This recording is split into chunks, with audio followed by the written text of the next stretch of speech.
Hello दोस्तों, आप सभी लोग का स्वागत है आपके मिशन करियर। आपके मिशन करियर एकेडमी। तो आज का हमारा प्रैक्टिस सेट नंबर 3 होने जा रहा है और ये यूनिटेरिया करंट अफेयर से सभी प्रश्नों को हम लिए हैं और 2025 के हम करंट अफेयर पढ़ा रहे हैं, यानी कि आपको इससे संबंधित क्वेश्चन देखने को मिलेगा जो कि एसएससी जीडी, एसएससी के सभी exam, bank, railway state exam, teaching, Delhi police, civil police सभी के लिए इंपॉर्टेंट साबित होने वाला है, क्योंकि 2025 से करंट अफेयर आपके जरूर पूछे ही पूछे जाएंगे। तो चलिए, सबसे पहला हमारा क्वेश्चन दिया है कि चर्चा में हड़प्पा सभ्यता के अनुमानित 800 साल पुरानी भीराना स्थल का संबंध हरियाणा से है। ठीक, कथन इनमें से पूछना है कि कौन सा सही है। दूसरा कथन है कि रेत के नीचे छिपे सिकंदर महान के साम्राज्य का खोया हुआ पुराना शहर चरेक्स स्पैसिनी की खोज इराक में हुआ। देखिए, इसमें राइट आंसर सी हो जाएगा पहला और दूसरा, ये दोनों हमारे क्या हो जाएंगे, एकदम सही हो जाएंगे। ओके, नेक्स्ट क्वेश्चन देखिए, अगला क्वेश्चन है कि कौन सा राज्य भारत में जीवित विरासत के संरक्षण को संस्थागत रूप से देने वाला पहला राज्य बना है, जिसे ऐतिहासिक रूप से महत्वपूर्ण पेड़ों को संरक्षित करने की घोषणा की गई है। तो याद रखिएगा, राइट आंसर भी हो जाएगा, ये उत्तर प्रदेश में जीवित विरासत के संरक्षण को संस्थागत रूप से क्या मिला है, दर्जा दिया गया। अगला है, प्रधानमंत्री मोदी ने इंडिया एआई प्रभाव शिखर सम्मेलन 2026 में आर्टिफिशियल इंटेलिजेंस के लिए भारत का व्यापक प्रस्तुत किया। इंडिया एआई प्रभाव शिखर सम्मेलन 2026 का सर्वजन हिताय सर्वजन सुखाय है। ठीक, तो ये पूछा जा रहा है कि इसका व्यापक नाम क्या है। ध्यान रखिएगा, इसमें डी कर हो जाएगा मानव विजन। व्यापक नाम क्या है, मानव विजन के द्वारा प्रस्तुत किया गया है। नेक्स्ट क्वेश्चन है कि भारत में इंफ्रास्ट्रक्चर की कमी को पूरा करने में मदद के लिए प्रधानमंत्री जन विकास कार्यक्रम के तहत केंद्रीय मंत्री किरेन रिजिजू द्वारा कौन सा मोबाइल एप्लीकेशन लॉन्च किया गया है। तो किरेन रिजिजू द्वारा, ध्यान रखिएगा, राइट आंसर हमारा कौन सा हो जाएगा, तो निगरानी ऐप लॉन्च किया गया है। अगला है कि भारत के प्रधानमंत्री ने प्रधानमंत्री कौशल विकास और उन्नत एआई के माध्यम से रोजगार क्षमता परिवर्तन योजना के तहत वैमानिकी और रक्षा में कौशल विकास के लिए भारत फ्रांस राष्ट्रीय उत्कृष्टता केंद्र की स्थापना किस स्थान पर करने की घोषणा की है। ध्यान रखिएगा, कानपुर में ये बनने जा रहा है। ठीक है, नेक्स्ट है कि निम्न में से किस संगठन ने दुबई यानी कि संयुक्त अरब अमीरात में अपना पहला अंतर्राष्ट्रीय applied artificial intelligence innovation centre शुरू किया है। ध्यान रखिएगा, ये किस संगठन के द्वारा खोला जाएगा, तो भारतीय प्रौद्योगिकी संस्थान मद्रास ग्लोबल रिसर्च फाउंडेशन के द्वारा। आइए अगले प्रश्न की तरफ बढ़ते हैं। देखिए, अगला क्वेश्चन क्या दिया है। देखिए, क्वेश्चन है कि भारत एआई प्रभाव शिखर सम्मेलन 2026 में निम्न में से किस कंपनी ने विक्रम नाम से लार्ज लैंग्वेज मॉडल पेश किया है। तो विक्रम नाम से ध्यान रखिए, विक्रम नाम से लार्ज लैंग्वेज मॉडल यानी कि LLM ये लागू किया गया सर्वम एआई के द्वारा।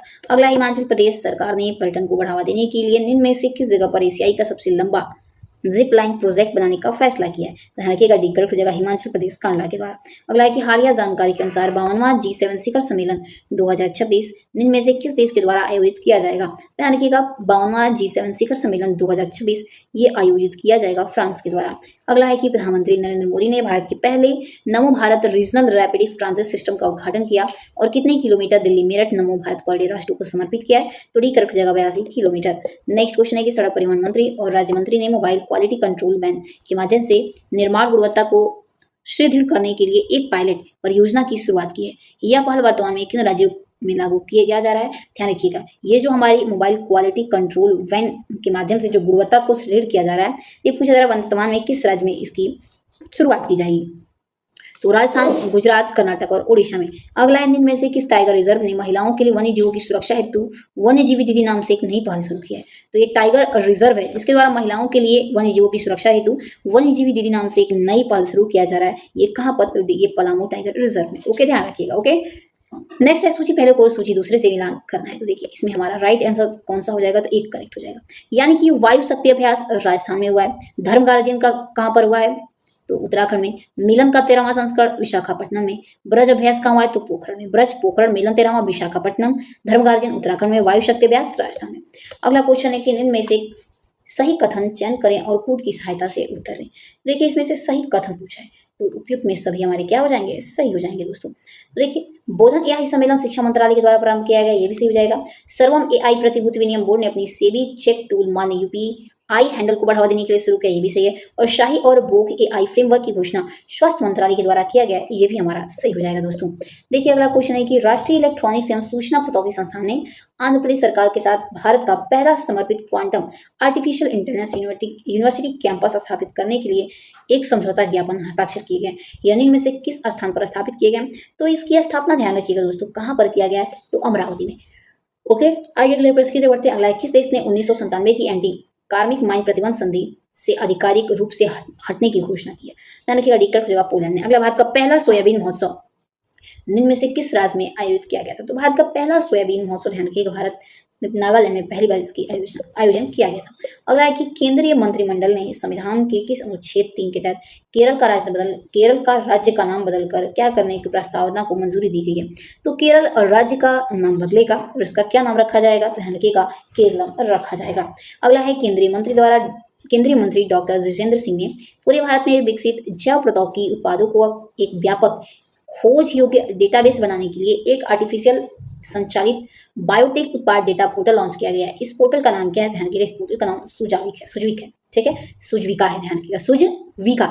अगला है, इनमें से किस देश ने एचआईवी को रोकथाम के लिए एक नई दीर्घ अवधि तक प्रभावी इंजेक्शन योग्य दवा लेना कैपावीर का उपयोग शुरू किया और ऐसा करने वाली वह दुनिया का पहला देश बन गया है? ठीक, तो कौन सा देश है जो दुनिया का पहला देश बन गया है जो प्रभावित इंजेक्शन योग्य दवा लेना कैपावीर का उपयोग शुरू किया है? तो ध्यान रखिएगा, वो हमारी कौन सी देश बनी है? तो जिम्बाब्वे बनी है। ओके, आइए अगले प्रश्न की तरफ बढ़ते हैं। देखिए, अगला हमारा क्वेश्चन दिया है कि विश्व वन्यजीव कोष यानी कि WWF इंडिया ने इनमें से किस राज्य के लिए पहला जैव विविधता सांस्कृतिक विशेषताओं का मानचित्र तैयार किया, जिसमें पक्षी, स्तनधारियों, सरीसृपों, समुद्री जीवों, मैंग्रोव और कीटों जैसे प्रजातियों को शामिल किया गया है? ध्यान रखिएगा, गोवा के लिए। अगला है कि खुर्रमसर 4, जिसे खेबर के नाम से जाना जाता है, एक तरल ईंधन चालित मध्यम दूरी की बैलिस्टिक मिसाइल है, यह किस देश से संबंध रखती है? तो ध्यान रखिएगा, ये ईरान से संबंध रखती है दोस्तों। ओके, सॉरी, आइए आगे देखते हैं। देखिए, क्वेश्चन है कि किसने स्मार्टर देन द स्टॉर्म शीर्षक वाली एक पुस्तक को प्रकाशन करने की घोषणा की है? तो अमिताभ कांत के द्वारा। अगला है कि किस संस्थान के शोधकर्ता ने पृथ्वी के मेंटल के भीतर होने वाले दुर्लभ गहरे फोकस वाली भूकंपों का पहला वैश्विक मानचित्र तैयार किया? उनकी उत्पत्ति और भूमिगति के बारे में नई समझ प्रदान करता है। तो ध्यान रखिएगा, इसमें राइट आंसर हमारा कौन सा हो जाएगा? ये हमारा राइट आंसर हो जाएगा, स्टैनफोर्ड विश्वविद्यालय के द्वारा। अगला है कि किस राज्य सरकार ने 2025-26 के लिए अपना पहला आर्थिक सर्वेक्षण प्रस्तुत किया, जिसमें केंद्र सरकार की प्रथा अनुसरण करते हुए राज्य के समग्र आर्थिक प्रदर्शन, राजकोषीय घाटा और क्षेत्रवार प्रगति का डाटा आधारित विवरण प्रदान किया गया है? तो राइट आंसर इसमें ऑप्शन नंबर ए हो जाएगा, उत्तर प्रदेश के द्वारा। आइए अगले प्रश्न की तरफ बढ़ते हैं। अगला है कि निम्न में से 9 उद्घाटित परिषद को आधिकारिक रूप से नाम दिया गया, जिसमें प्रधानमंत्री कार्यालय के साथ साथ राष्ट्रीय सुरक्षा परिषद सचिवालय कैबिनेट सचिवालय को समायोजित किया गया है? तो ध्यान रखिएगा, राइट आंसर ये हो जाएगा, सेवा तीर्थ। अगला है भारत का पहला समर्पित ग्लास म्यूजियम, जिसका उद्देश्य कांच उद्योग के ऐतिहासिक विकास, शिल्पकला और उद्योग के महत्वपूर्ण को प्रदर्शित करना है? जिनमें से किस शहर में विकसित किया जा रहा है? तो इस फिरोजाबाद में इसको विकसित किया जा रहा है। अगला, हाल ही में स्वीकृत पीएम राहत योजना सड़क दुर्घटना के प्रत्येक पीड़ित को दुर्घटना की तारीख से अधिकतम कितने दिनों की अवधि के लिए 1.5 लाख तक कैशलेस चिकित्सा उपचार प्रदान करता है? ध्यान रखिएगा, डी कर हो जाएगा 7। ओके, आइए अगले प्रश्न की तरफ बढ़ते हैं। 7 दिनों तक, ध्यान रखिएगा। ओके, एक सेकेंड, देखिए अगला क्वेश्चन है कि भारत वायुसेना के साथ समन्वय में विकसित किया गया डुअल यूज इंफ्रास्ट्रक्चर पूर्वोत्तर की पहली आपातकालीन लैंडिंग सुविधा का उद्घाटन किस राज्य में किया गया? तो पहली आपातकालीन लैंडिंग सुविधा का उद्घाटन, ध्यान रखिएगा, असम में किया गया। अगला, आर्थिक मामलों की कैबिनेट समिति ने भारत की पहली जलमग्न सड़क साह रेल सुरंग परियोजना को मंजूरी दी है, जिसमें ब्रह्मपुत्र नदी के नीचे 15.79 किलोमीटर लंबी सुरंग शामिल है? इनमें से किस राज्य में निर्मित की जाएगी? तो ध्यान रखिएगा, ये निर्मित की जाएगी असम में। ध्यान रखिएगा, असम में, तो असम में की जाएगी। ओके, ब्रह्मपुत्र नदी असम से भी होकर जाती है, ध्यान रखिएगा। अगला है कि कंप्यूटर वैज्ञानिकों को मार्गदर्शन देने के लिए प्रसिद्ध डेविड जे फार्बर का निधन हो गया, उन्हें व्यापक रूप से इनमें से किस नाम से जाना जाता था? यानी कि जो प्रसिद्ध डेविड जे फार्बर है, उनका निधन हो गया, उनका निकनेम क्या था या फिर उन्हें व्यापक रूप से किस नाम से जाना जाता था? तो उन्हें जाना जाता था इंटरनेशनल के पितामह के नाम से। ध्यान रखिएगा, इंटरनेशनल नहीं दिया, इंटरनेट के पितामह के नाम से। ओके, आइए अगले प्रश्न की तरफ बढ़ते हैं। देखिए, क्वेश्चन इसमें दिया है कि चिकी लिपि, जिसके शताब्दी समारोह का उद्घाटन हाल ही में भारत के राष्ट्रपति द्वारा किया गया था, जिसमें संथाली ध्वनियों का विशेष रूप से प्रतिनिधित्व करने के लिए बनाए गए, इसको मूल रूप से किसके द्वारा विकसित किया गया? ध्यान रखिएगा, इसे मूल रूप से पंडित रघुनाथ मुर्मू के नाम से विकसित किया गया। अगला है कि किस राज्य के मंत्रिमंडल ने उन्नत उद्योगों में उपयोग होने वाले कार्बन आधारित ग्राफीन के अनुसार विकास और उत्पाद के लिए किस राज्य को एक वैश्विक केंद्र के रूप में स्थापित करने हेतु भारत की पहली व्यापक ग्राफीन नीति को मंजूरी दी है? ध्यान रखिएगा, डी करेक्ट हो जाएगा, केरल को। अगला एक में से किसे BBC Indian sports women of the year award 2025 से सम्मानित किया गया है? तो बीबीसी में स्पोर्ट्स इंडियन वुमेन से सम्मानित होने वाली स्मृति मंधाना बनी है। अगला क्वेश्चन है कि एसोसिएशन फॉर डेमोक्रेटिक रिफॉर्म्स की रिपोर्ट के अनुसार किसी पॉलिटिकल पार्टियों के इलेक्टोरल ट्रस्ट से सर्वाधिक डोनेशन किस पार्टी को मिलता है? तो ध्यान रखिएगा, किस पार्टी को दिया जाता है? तो ऑप्शन नंबर 1 हो जाएगा, भारतीय जनता पार्टी मिला। अगला है कि केंद्रीय कैबिनेट ने अर्बन चैलेंज फंड यूसीएफ के लिए कितना बजट मंजूर किया है। ध्यान रखिएगा, राइट आंसर इसमें से हमारा कौन सा सही हो जाएगा, तो ऑप्शन नंबर बी। अगला है कि जी4 जिसमें कौन कौन शामिल है, भारत, जर्मनी, जापान, ब्राजील चारों शामिल है। इनकी बैठक कहाँ हुई, तो इनकी बैठक जर्मनी हुई है। अगला पहला स्वदेशी कैडेट ट्रेनिंग शिप कृष्णा कहाँ लॉन्च किया गया है। ध्यान रखिएगा, इसकी लॉन्चिंग हुई है तमिलनाडु में। नेक्स्ट क्वेश्चन है कि राष्ट्रीय ग्रीन न्यायाधिकरण के 81,000 करोड़ की ग्रेट निकोबार प्रोजेक्ट को मंजूरी दी। ग्रेट निकोबार किस ट्रस्ट के पास है, तो ग्रेट निकोबार ध्यान रखिएगा ये है मलक्का स्टेट के पास, ठीक है। ग्रेट निकोबार किस स्टेट पूछा, ध्यान रखो, ट्रस्ट नहीं पूछा, स्टेट के पास है तो मलक्का स्टेट के पास है। अगला है किस देश के पूर्व राष्ट्रपति यून सुक ये ओल को उम्र कैद की सजा हुई है, तो यून सुक ये ओल को उम्र कैद की सजा हो गई है और ये रहने वाले हैं दक्षिण कोरिया के। अगला है शीतकालीन ओलंपिक्स 2026 में पदक तालिका में शीर्ष स्थान पर किसने हासिल किया, तो शीर्ष स्थान पर ध्यान रखिएगा नॉर्वे ने।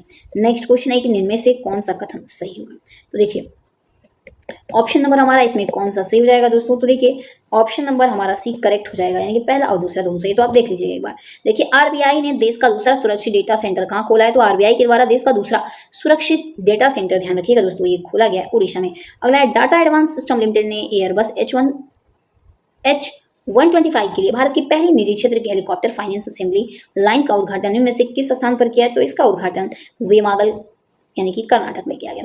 अगला है कि रॉब जेटन किस देश के सबसे कम उम्र के और पहले खुले तौर पर प्रधानमंत्री चुने गए, तो पहले खुले तौर पर एक जगह नीदरलैंड के। अगला है प्रधानमंत्री मोदी को किस देश के पार्लियामेंट के सबसे बड़े सम्मान speaker of the Knesset medal से सम्मानित हुए हैं, ध्यान रखिएगा राइट आंसर हो जाएगा इस राइट। अगला चर्चा में ऑपरेशन गजब लील हक का संबंध किसे, तो गजब लील हक का संबंध तो अफगानिस्तान और पाकिस्तान से है।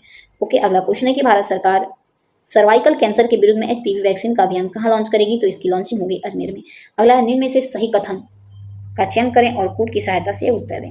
राइट आंसर सी हो जाएगा, पहला दूसरा दोनों, यानी कि स्प्रो लेपर्स पुलिस बटालियन जम्मू कश्मीर के द्वारा शुरू किया गया और फरवरी 2026 में बिहार के नक्सल मुक्त होने की घोषणा है। अगला है कि Bharat regional rapid transit system के तहत कहाँ नमो भारत ट्रेन का उद्घाटन हुआ है, तो नमो भारत ट्रेन का उद्घाटन दोस्तों मेरठ में किया गया है। तो चलिए दोस्तों मिलते हैं अगले वीडियो में, तब तक के लिए जय हिंद, जय भारत प्यारे दोस्तों।